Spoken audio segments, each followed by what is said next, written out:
welcome to Pulse by AlphaWire, the podcast where science and education meet cutting-edge technology and artificial intelligence.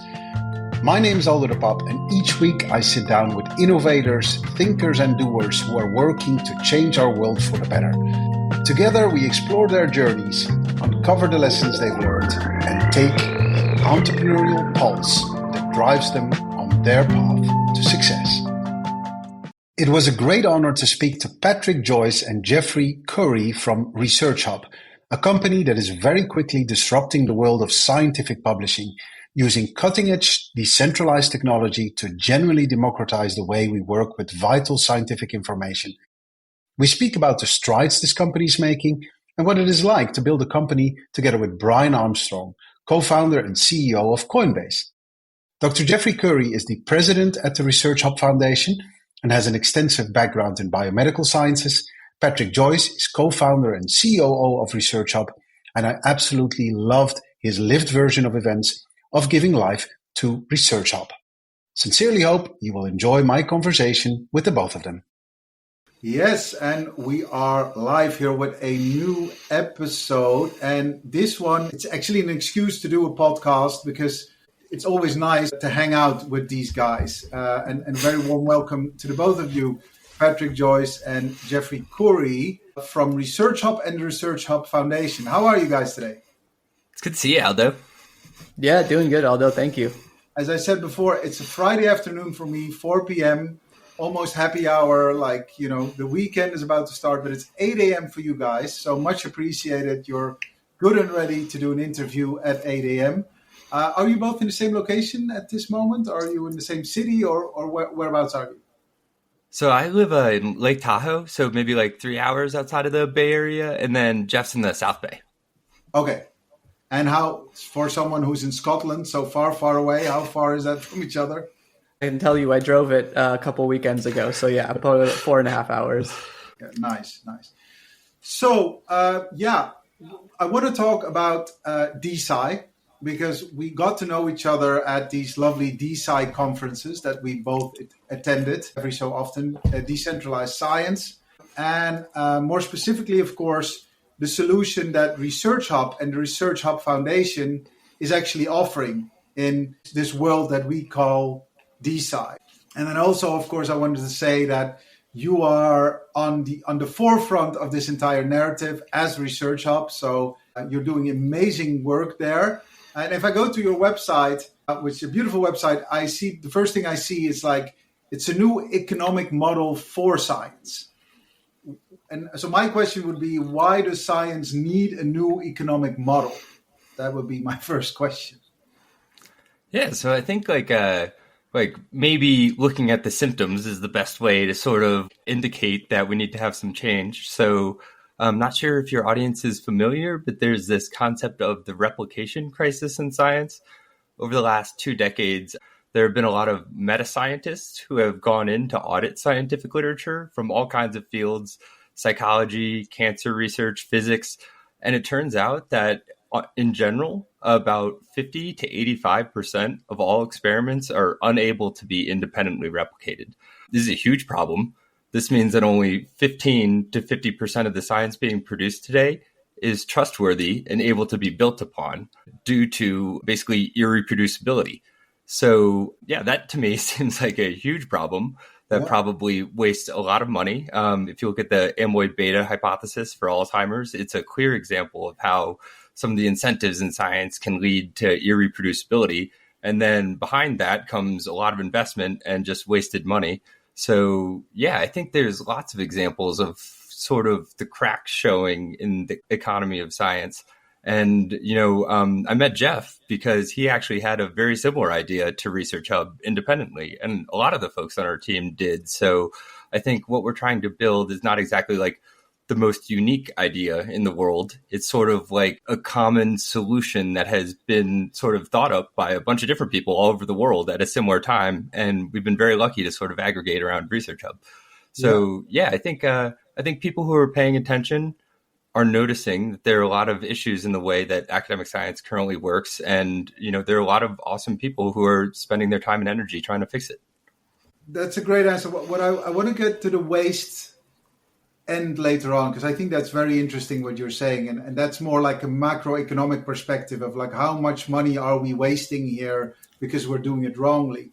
The other end to that is that the personal story, right? So Jeff, if you could maybe enlighten us, like what was your personal frustration that made you want to change this, like your own journey into this?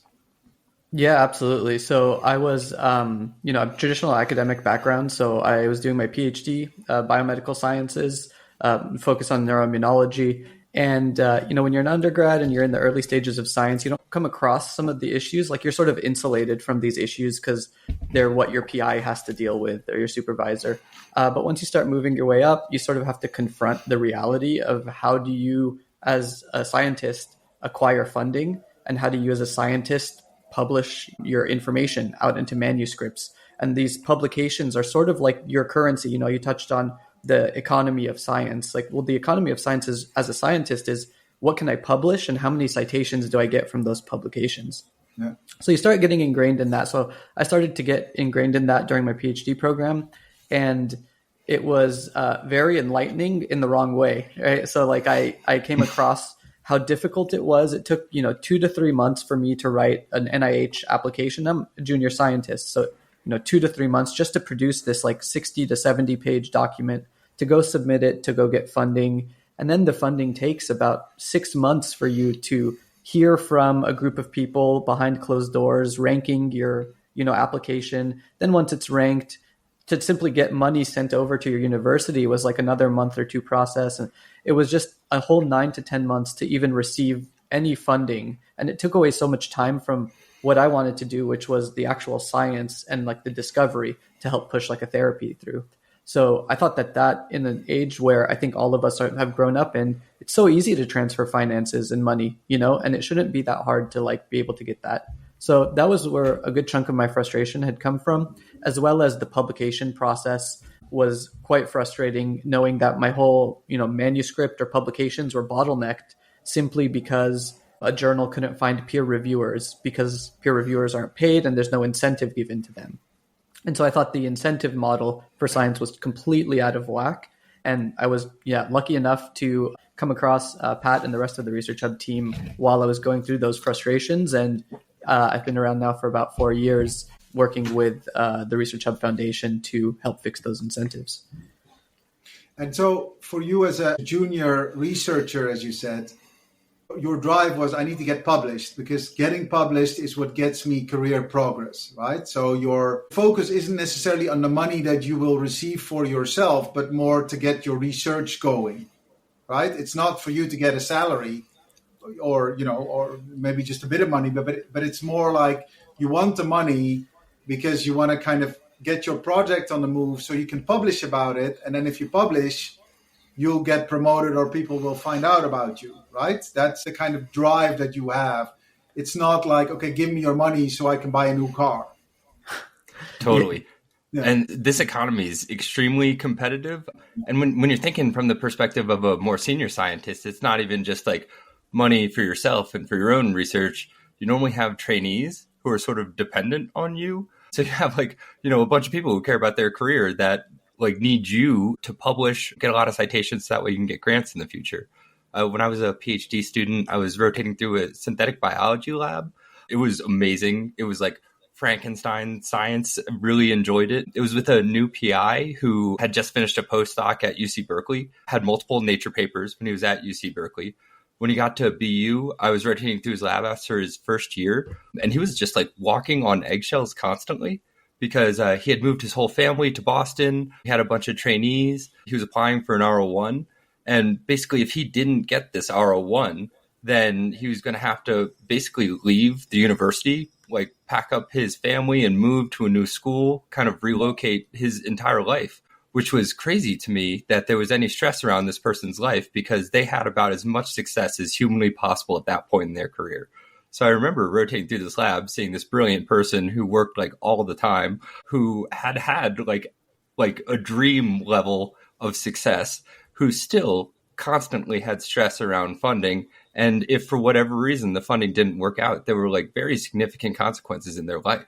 So then I remember just thinking that it was like, you look at some of the issues around like p-hacking and hypothesizing after results are known, some of these techniques that scientists will adopt in order to make their results look a little bit more compelling and more likely to be published in high prestige journals. It's actually like extremely a relatable behavior because, when you have that much at stake around funding and the market is so competitive, you kind of have to do like whatever you can in order to get the next grant. So that way, like the people dependent on you are able to do their jobs and live their lives. So it's a problematic situation in my mind where the folks who are at like the absolute tops of their field still feel this financial pressure where they might have to change their behaviors in order to like receive more funding in the future. So I think it's pretty clear something needs to change. That reminds me of the story of this lady who won the Nobel Prize for Chemistry for the mRNA vaccine.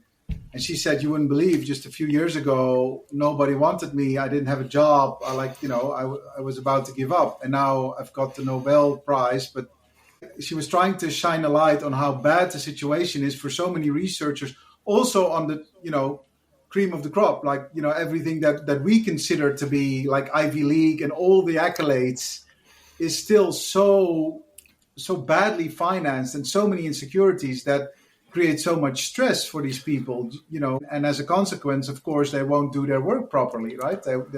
It undoubtedly have its effects on the outcome of their research if they're continuously stressed for financial resources. I think this gets to the core of the problem too, because like there's a similar story around the discovery of CRISPR, where the person who first discovered the enzyme responsible for CRISPR, they couldn't get their paper published for multiple years. So like they're submitting it to journals. Journals are like, this isn't that exciting, whatever. And then 4 or 5 years later, they win a Nobel Prize. So yeah, I think the core issue in science is that in the moment, it's very difficult to sort of assess the quality of any given research output or any given scientist. So yeah, like somebody can publish the discovery of CRISPR, something that's revolutionized biotechnology. And it takes like 5 years for the world to really figure it out. Yeah. So if you're that scientist, you publish that paper, you're 3 years deep, funders look at your career history and they're not that impressed, but then 3 years later, you win a Nobel Prize and you can get all the funding you need.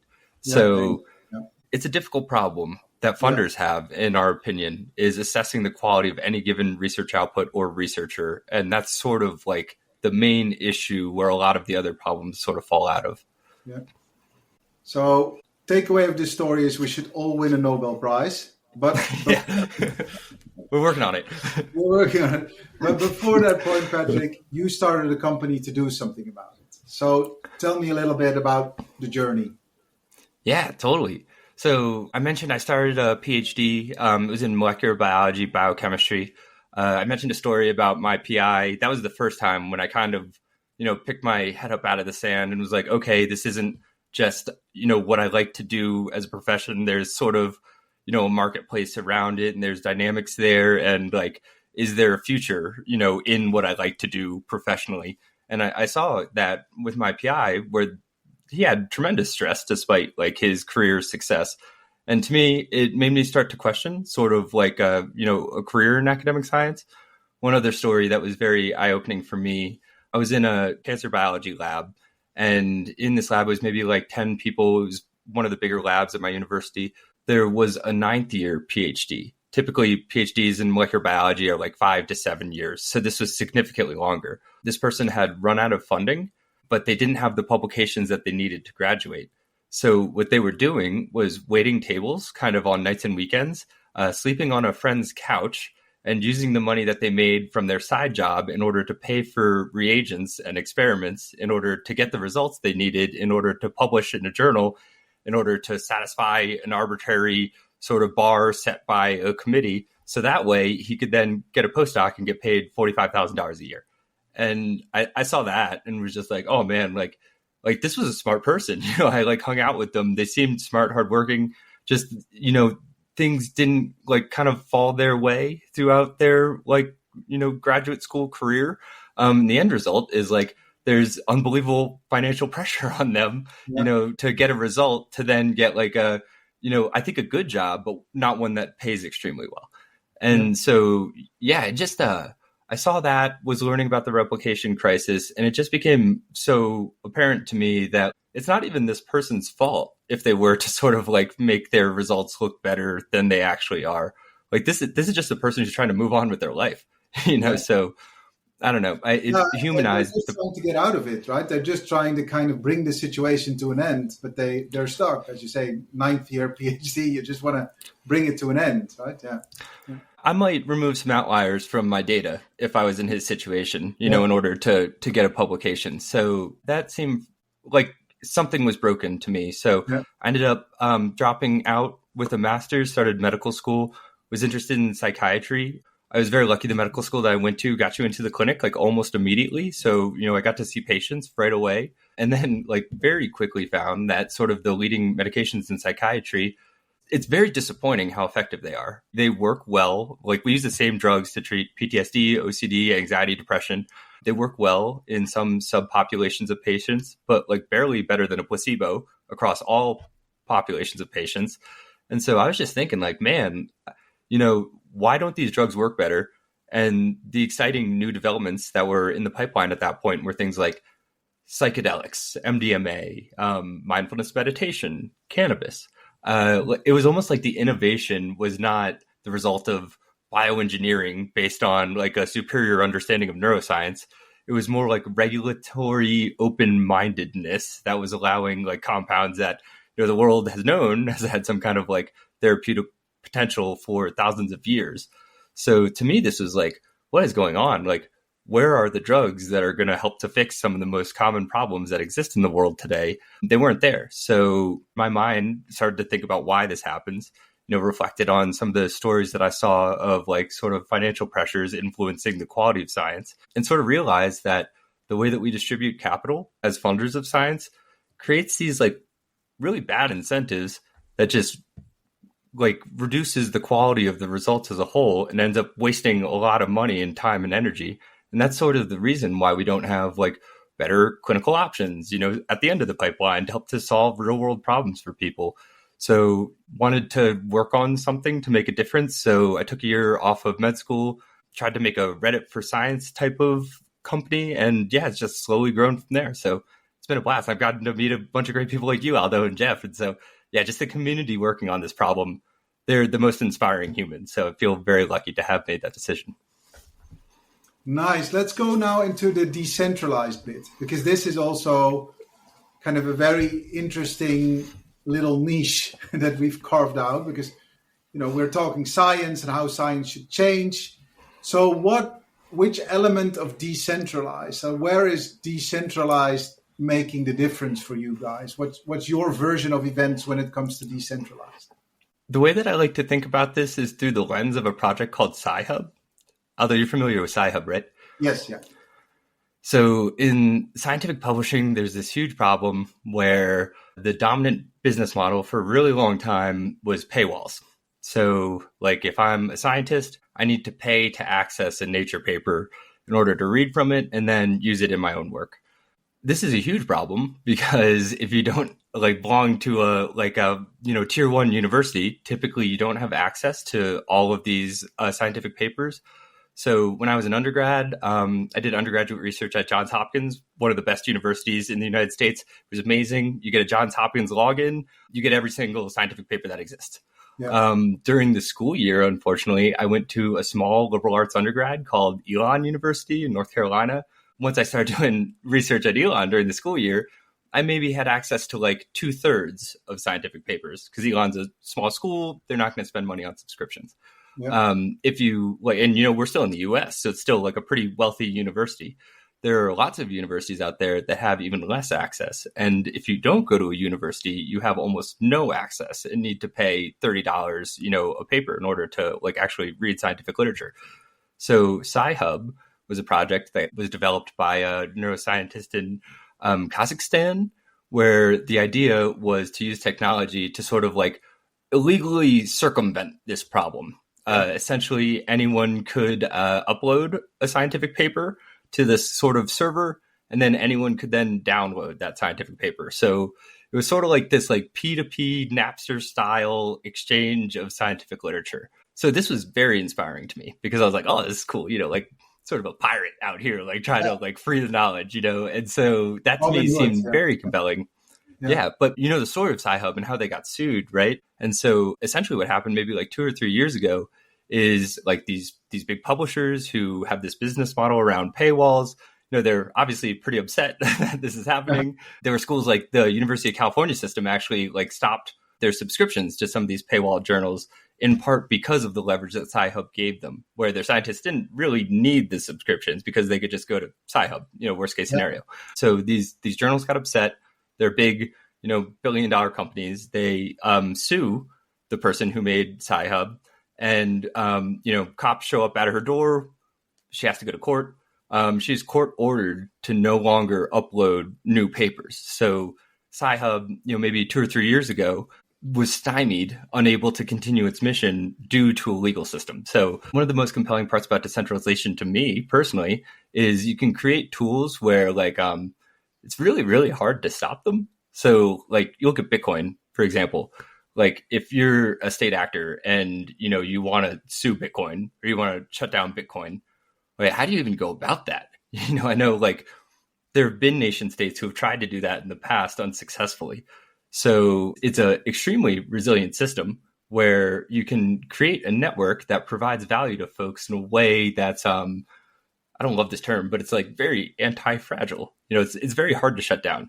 So you can look at the use case of Sci-Hub, which was providing tremendous value to the world. And if it had been architected in a decentralized way, it would be still around, providing value today in a much more resilient fashion. So at ResearchHub, we don't want to do anything illegal, 100%. We want to follow all laws and regulations. But we do believe that decentralization as an infrastructure can create longevity and a lot of value and resilience in a few different ways. So I think Sci-Hub is a great example of like how a decentralized peer-to-peer sharing platform, can bring a lot of value and like is more likely to succeed over the long term if it's also architected in a decentralized fashion.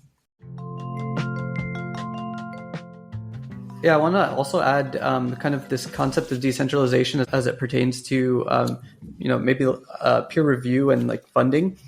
So right now a lot of like funding is intermediated through larger like, organizations like the NIH, the NSF, some nonprofits that also move quite a bit of money. And there's sort of these like chunks or groups of people that do that. Similarly with publishing. Publishing has these like, groups or oligopolies of publishers that sort of own most of the journals. You can think of it like Coke and Pepsi owning a bunch of different things. But one thing that I think the decentralization part kicks in here, and I'm speaking through the lens of ResearchHub, is we start having this like ability for, rather than people wanting to like submit through these journals and have to go through these like publishers where you can publish, just things become a little bit more individualistic where you're publishing like a preprint or a paper and it's just going up on a server. It's not going through this like, giant entity. And then you have reviewers who are coming in and like globally coming in with an incentive on top to like peer review that work. And so there's like this system that's built up that's completely like adjacent to this set of like centralized actors, where it's like more like an individualistic kind of basis rather than this like part of a big entity. So a reviewer can build up a reputation for themselves as a good quality reviewer. And rather than as an author saying like, oh, I'm excited to go publish in Nature, maybe I'm more excited to get, my paper up on ResearchHub, get a good review from a good quality person and get hundreds of upvotes. Right. Yeah. So then that sort of like pulls things away from this centralized nature of how things are conventionally done. And in a similar fashion with funding, right? Like, I don't have to go to the NIH for the NIH to give me this slow turning 9-month, thing to give me and distribute money. And the pay line is crazy. There's actually like a way to peer do it where a funder who could be a high net worth individual, could be just a normal person who has some money, can work together to crowdfund for specific projects. So it's sort of taking this opportunity to, have an adjacent system to what the centralized kind of counterparty is. And I think also as an additional benefit, I think you also democratize the message a little bit more, because it's kind of like if you need to wait for it to be published or whatever, you can already talk about the research that you're doing and the fact that you're looking for funding and, bring it already to a bigger crowd of people rather than just having to knock on the door of the NIH, right? You're knocking on many doors because you do it on this this platform where all people come together, right? So you bring that together. My question would be are you also looking into hybrid models? So for instance, where the NIH is a part of funding already and then you guys come in as well, is that something that you're looking at, or is it either or? It's basically a long-term process, I would say. We're still in an early version of our product at ResearchHub. I don't think we've found product market fit yet. We're still experimenting. We do have some signs of life, though. We had $1 million committed to be run through our funding feature from a nonprofit called DMT Quest that's supporting human consciousness research.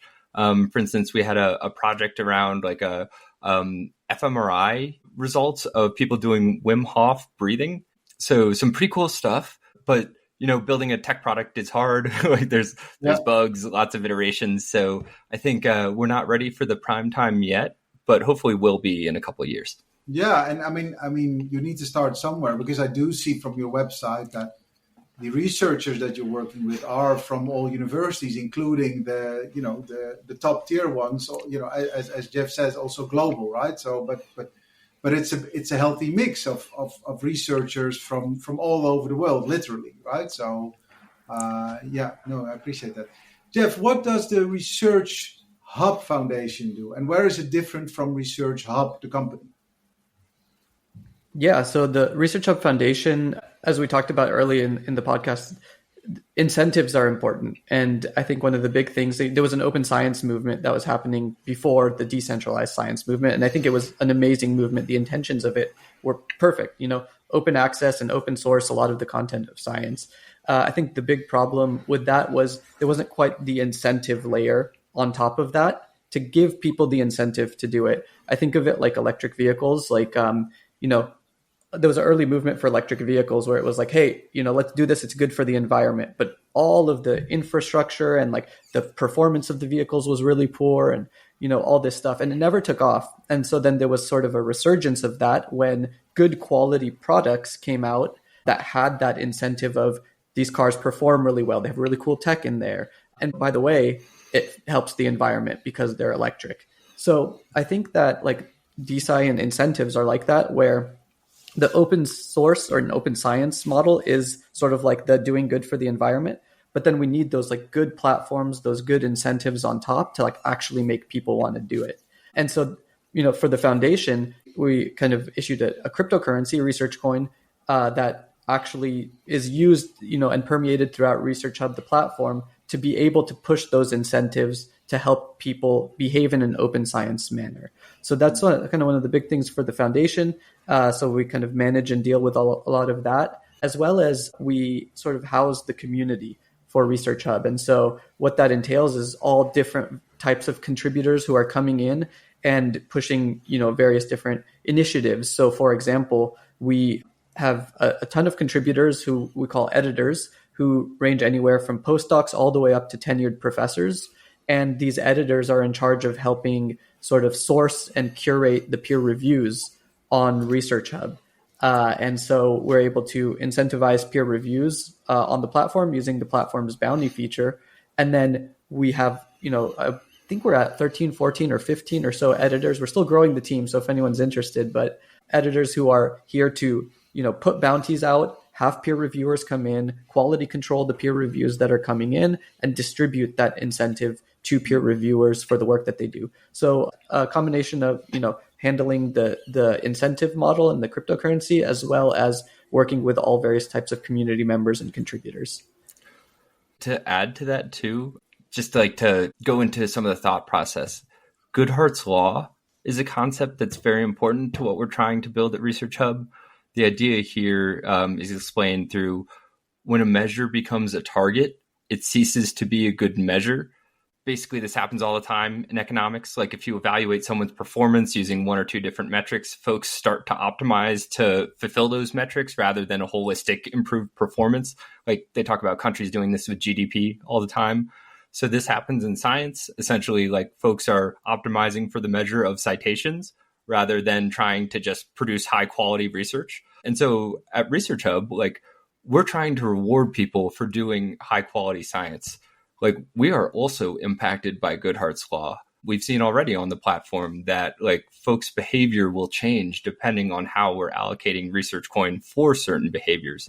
So we're like hyper aware of the fact that creating incentives can like hopefully work out well, but in practice, like there are all kinds of different variables that you can't account for, and you never know how behavior is actually going to shake out. So we're also very conscious of the fact that like our team for ResearchHub Incorporated, we're about 5 people. We only have one PhD in the team. Like I did a couple of years of a PhD program, a couple of years of med school, never graduated. We have a bunch of engineers. You know, Brian did a master's in computer science, but, you know, he's not like a tenured, professor. And so we wanted to build the ResearchHub Foundation in order to give scientists the ability to have control over how their outputs are judged and rewarded. So the ResearchHub Foundation has control over research coin. They have control over how incentives are set on the platform. Yeah, basically, like, we're lazy and we wanted to outsource the incentive structure to people who are a lot smarter than us. So, we've gotten folks like Jeff, like there are a ton of brilliant scientists in the ResearchHub Foundation who basically like tell us how to set the incentives on the platform. And they're in charge of a continual iteration around setting incentives that actually help to encourage behavior that results in higher quality science. Yeah. And do you see the paradigm shifting there? Like, what was an incentive maybe when you started isn't an incentive anymore? Because, when you brought a new infrastructure to these people, then they're excited and they might be incentivized by little things. And now maybe someone who's getting into the game wants to do something else. Do you see any changes there already? I appreciate it's early days, but any changes that you've seen? 100%. Yeah, early on, we were sort of hyper incentivizing this concept of upvotes. So, if we wanted to, incentivize discussion and discourse happening publicly on through like scientific content. So we had, a lot of incentives going towards upvotes. As you can imagine, people will post all kinds of things and go through all kinds of like hoops to be able to get as many upvotes as possible. So we realized, wow, this is producing fairly low quality content and commentary on the platform.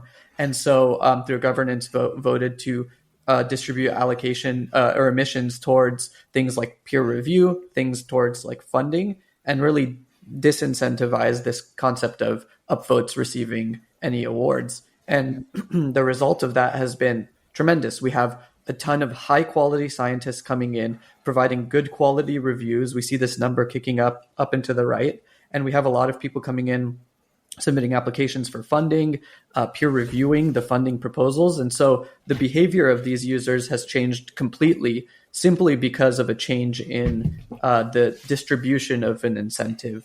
And so it's been sort of night and day between the two kind of moments. I want to kind of take you further into the DeSci world and have you talk about when you look at other solutions out there. And kind of, because our version is there's DeSci for DeSci with an actual use case, and then there's DeSci whereby, okay, I don't know, you don't necessarily know where it's going to go. So if I look at DeSci, I kind of always want to see the product and the use case and really what's the value add for scientists here today, right now. What's your version of this? Because you work with so many researchers, I appreciate that those who are working with ResearchHub are no longer skeptics, but what's your take on DeSci outside of ResearchHub? So I think we're still in the very early days. I kind of mentioned, like, we don't consider ourselves to have product market fit yet. We're generating like solid revenue, but we're not at break even. I don't know if any project has product market fit yet in the decentralized science ecosystem. I think bio is pretty far along. I think what they're doing, experimenting with IP NFTs, is a really cool concept. And like, if executed properly, could be extremely impactful, like involving patients, the average person, in the scientific process in a way where they can essentially like receive a return on their time and energy investments. I think is extremely compelling. You can look at like rare diseases, where like there aren't that many researchers kind of studying things, and individuals will often like kind of dive in because they have a family member, who has something. So yeah, I think there's helping to monetize that, I think, could be extremely powerful and create incentives for more people to get involved. A project like Pump.Science, for instance, I think is like like a really cool experiment, basically like trying to make science more fun, for the average person to get involved. So yeah, I think we're in the very early stages of this. And like, I love the crypto ecosystem in general because there are a lot of really creative people trying new things.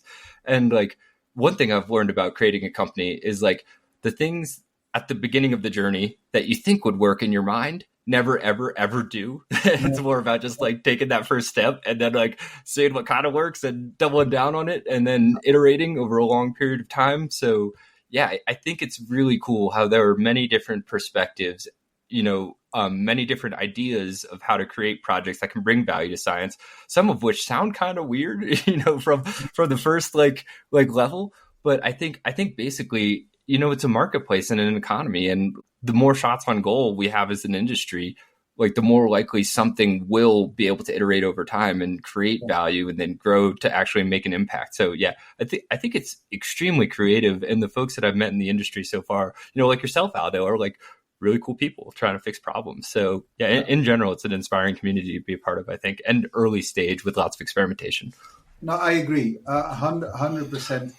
The kind of bit that I always, where I emphasize caution is make sure that the science stays your focus, right? That's what you want to do, because the fundraising elements or the crypto raise or all the money coming in can be tempting to just go for that. But you need to kind of close the loop, bringing it back to science. That's the most important part. And so you need to show that impact, which is why I like ResearchHub so much, because there's a direct cycle, right? There's a direct kind of model that is in place because it is based on a flawed model in the real world, right? So that's essentially, we're trying to do that in our way as well. And that's always what I advise people to do, is like make sure that it is an improvement of what science is today. Don't try to recreate what is science in a decentralized world, and you haven't done anything. You've just brought something to a different kind of world, but not improved anything. And then I don't feel that that's going to be sustainable. I don't think that's going to be good for the industry in the long run. But it's a difficult path, and I agree with you. People are very creative, very energetic. They do great stuff, right? So yeah, 100%. So just to double down on that, like there's this concept of token gating in Web3, where the idea is like if you hold a certain number of a project's tokens, you can get into their Discord, get some access to something, because you hold a certain amount of some digital asset. So we've had some folks come up to us and suggest that, hey, maybe, content on ResearchHub should be token gated. And, it's very funny because that's a model that does work, has been proven to work. You can get 40% profit margins on that model, but that would exacerbate the problems that Jeff and I experienced, within academia. So when people come up to us to say that, they're normally coming from a business perspective, not a science perspective. And it's pretty easy to tell, like, once you talk to somebody for 5 minutes, like whether they're actually interested in the science or the business side of things. And what we want to do is, create a business that helps to serve science. So that's why we're excited around a business model around funding. I think corporate incentives play a huge role. That's part of the problem with the, scientific publishing industry, in its current iteration. So a business model around funding, I think, is very interesting because as a company, our corporate incentives would be to bring more money to scientists, and we can optimize our revenue by helping scientists get more resources to do what they're passionate about. So to me, that feels like a very incentive aligned structure where if our company is successful, we actually bring value to scientists instead of extracting it over time. So yeah, very excited about that. Nice. Yeah. It's a more recent endeavor, if I understand it, getting funders in, but also helping the people who need the funding and basically work on both ends to bring them together in a very quick, decentralized way, making it very transparent. I'm sure letting the researchers speak for themselves. Jeff, as you said, like the peer reviewers, that they are, people of their own, not necessarily their institution. They bring that along, but that making direct connections between the two is, of course, that's a great way to go. And hopefully you'll be successful in that specific part. Patrick, I would be amiss if I wouldn't mention, and I know you get that as a question a lot, but if I wouldn't mention your famous co-founder. And I recall once we spoke about him earlier, so that's Brian Armstrong, of course, the CEO and founder of Coinbase as well. And you said he's one of the most hardworking people you know. Yeah, Brian is like an inspiration daily. He seriously cares about problems in the world. And I've met a lot of people in my life. I've never met anybody who consistently works as hard as he does towards like trying to fix problems. Just for an example, the first time that I met him, he had written this blog essentially around like the incentives in science and like why everything's, broken and how to fix it. And it was very similar to sort of my perspective as a PhD student, a medical student around the problems and like what a potential solution could be. And so when I first met him, I was like, why are you thinking about this? Like, don't you have like a public company to run or something? Like why in your free time are you trying to solve problems and not like go to the beach and have fun? And so he told me that like he was on a family vacation. He takes a family vacation with his family every year for a week. And his sister is a biology PhD, and they're just hanging out on a vacation. She's talking about the problems. And he's like, whoa, this is insane. It makes no sense whatsoever. And he couldn't stop thinking about it. And on his vacation, he did all that research and wrote that blog. And so, I think Brian derives a lot of fulfillment from moving the world forward, and it's been such an amazing learning experience being able to work with him on ResearchHub, how to build a team, how to set culture, how to do things that matter, focus on the things that actually provide value, like product-led growth, essentially. It's been amazing. So an extremely lucky scenario. And again, just doubling down on where like the more that I spend time with him, the more that like I feel like I need to become a better person. So it's a very lucky scenario. He leads by example. Absolutely. Yeah. So what I like about Brian, even though I've of course never met him, but I heard an interview with him, and then I heard that his first venture was something in education, as was mine, like helping teachers and stuff like that. University Tutor. I used it when I was a grad student. University's Tutor was the name of the company. It helped to connect tutors with people who, in theory, needed tutoring. And it was funny because when I was a PhD student, when I first started to think of like a company helping scientists earn money for creating high value content, it was because I was getting paid $30,000 in Boston. I had no money whatsoever. I couldn't, take my girlfriend out to dinner at the time. So I was tutoring in order to get $50 an hour here and there to just live life. So I literally used University Tutor in order to gain money as a grad student, because what I really wanted was, to get paid $150 for peer review, but that didn't exist. So hilarious. Nice. Yeah. So I heard his struggles, and it made me very much think of my struggles, because I was trying to do something similar, nothing with tutoring, but more helping teachers. And I thought, someone who thinks like that does it really to make a difference, right? It didn't sound like this was, all about the profits. It was more about how can we make this world a better place? I know that sounds very kumbaya, but that's in essence, it's like, why would you bother looking at that in the first place? At those things. So. It's creating value, right? Creating value in the world, and there are big, hairy problems that are tough to solve that, if solved, will create a ton of value. And I think, there's a theme in the companies that he's creating, that's pretty much along those lines. Nice. Yeah. Wonderful. Before I get to my kind of very last question, I kind of want to know, and I know this is a bit cheesy, but I always ask, I guess, it's like, what are you most proud of? So you're now looking back. When did the ResearchHub journey start? I first started working on this in 2017-ish. Okay. So ResearchHub was founded in 2019. So we've been at it for 5-6 years, something like that. Yeah. Genomes in 2018. But so if you now kind of look back, what's the one thing? I wake you up in the middle of the night, Patrick. What are you most proud of? And Jeff, I'll get to you in a second. It's weird because when you ask that, I go to a not professional context, like my personal relationships, you know what I mean? Like my friends and family, basically. But if Jeff, could you go first? And I'll think about it. On this podcast, throw it in. Everyone's an open book here, huh? Everyone's an open book. No secret. Yeah, I think for me, it was more of like maybe like an internal kind of operational thing at the foundation. The foundation really truly came up from like a grounds up kind of scenario. So it was very much like a very decentralized group of people who came in that were really passionate about being involved in just the mission that was behind ResearchHub. And you start off in this like people are like kind of floundering. It's like everyone wants to get involved, but there's no clear like structure because it's just so decentralized and flat.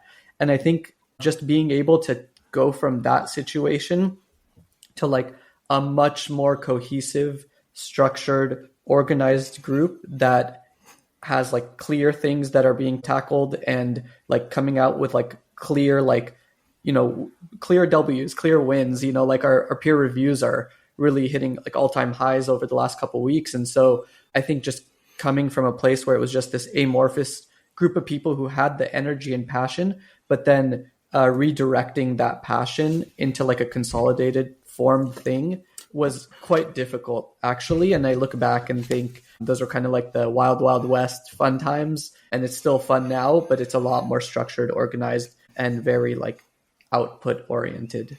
So I would say those things from our side. So I have an answer now too. And this is maybe like a cop-out answer. So, take it for what it's worth. But so a concept that Brian taught me was Paul Graham, like the founder of Y Combinator, has this concept of default alive and default dead. So like default alive is you're making more revenue than you're spending. Default dead is, you're not making more revenue than you're spending every month. So you're like existing on investor cash, essentially. Yeah. So we're still default dead. And that makes me like my gut feeling when you asked that question was basically like, we don't have anything to be proud of yet. And we need to keep working and get to something to be proud of, So that's like my first reaction is that like we haven't made a big enough difference yet to really reflect in that sort of way. And then like thinking if I were to think of like what am I most proud of currently in the project is like the collection of humans that we have around it. Like it's just extremely high quality, hardworking, kind, like soft spoken, but like excellent folks. So the collection of people that have sort of assembled around ResearchHub are like the best people, that I've ever met in my life. So yeah, there's something I think really powerful around like, letting your weird flag fly and putting out the bat signal, around a certain problem. And it sort of acts as like this coalescing point for people who like truly care about the mission that you're working on. And yeah, it's just it's worked really well to attract awesome people who I do think truly care about fixing the problems in science as the number one priority. So yeah, big picture is like, we've got a lot of work to do before like I'll actually feel proud in my heart, but beginnings of something pretty cool are happening. Yeah. You're too modest, Patrick. I mean, you've brought this together. That's a mammoth exercise. I know what you're saying about, what was it, revenue dead or revenue live or whatever, which is very important, but only so many people get to say they can bring it to this level, right? So and you're right, it takes a village. I think, whatever, also in our endeavors, like it's never just a one-man show. It never is. You need to inspire and bring together the right people who look at it in the right way. You're going to kiss a few frogs along the way. Some people it doesn't work out, but that's life. And you need to keep on going, right? You need to persevere. Much like these researchers that you represent and that you work for, they know how to plow on, right? If anything, they know how to plow on, and for a lot less funding and money than what you've managed to get together for ResearchHub. So you have a lot to be proud of. Yeah. Thank you for saying that, Aldo. It means a lot. Yeah. And then the last question, it's always about reading. I don't know why. And before we hit record, Jeff, I don't know if you mind me disclosing that, but you said, I haven't been able to finish a book for such a long time.